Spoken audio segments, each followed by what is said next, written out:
It's that time of year again. Yes, welcome back to Callin Court.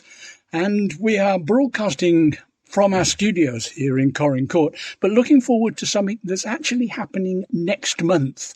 And it's the usual event that comes up to raise money for Sight Matters, and it's Will Writing Month of November. Joined in our studios by Marc Furness from Callin Wild.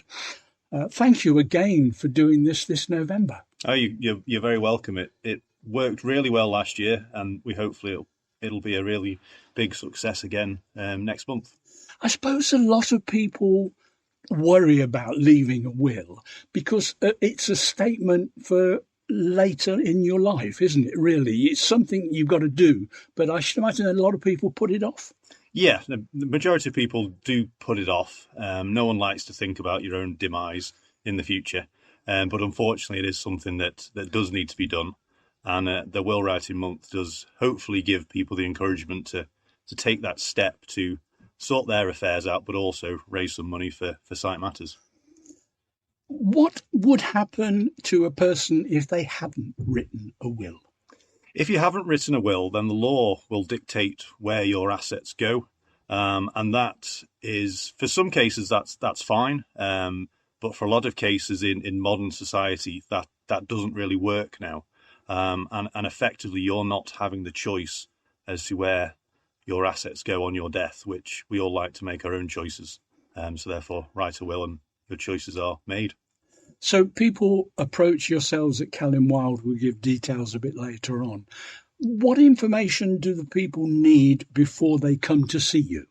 The only thing they really need to bring with them is names and addresses of people who are going to appear in the will. So that would be executors and beneficiaries. That's really all we need. Everything else we can lead the clients down that path to get whatever else we might need. But that's, as a basic, that's all we need to start with. Okay, 2 words that went in that last sentence. Let's sort out. Executors, what are they? So an executor is the person who deals with your estate when you've died. So they're the ones who ultimately sort everything out. And the beneficiaries are the people who will benefit from whatever you give to them. Am I right in saying they can't be the same person? No, they can be, and often they are. Husband is executor for wife, and husband is beneficiary for wife. So they more often than not actually are one and the same. So people sitting at home listening to this interview saying, yep, I think we ought to do something about this. So they contact Sight Matters and then contact Callin Wild.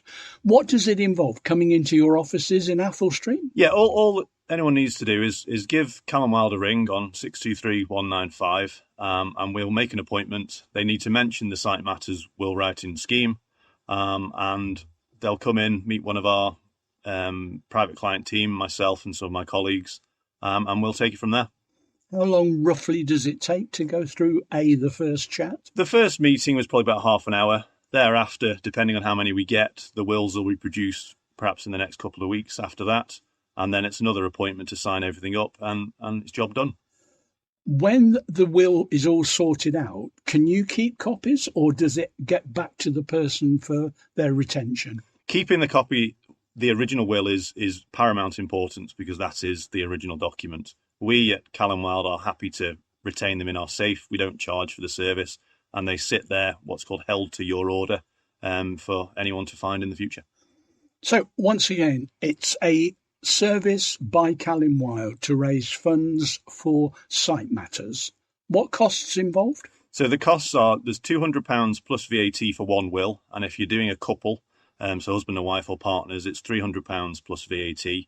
And then half of that proceeds go to Sight Matters. And it's never too early to write your will, presumably? No, it's never too early. People often say, when should I do it? And it's mainly when there's a life event happens. So if you buy a house, if you have a child, if you get married, that should be the catalyst for thinking about the future and making a will. So let's think about the future. This has been the interview with Sight Matters regarding November, which is your chance for Callin Wild to write your will and at the same time raise money for Sight Matters here at Callin Court. Thank you, Marc, for dropping in, and thanks to Callin Wild for once again raising some money for Sight Matters. You're very welcome, and hopefully it's a great success.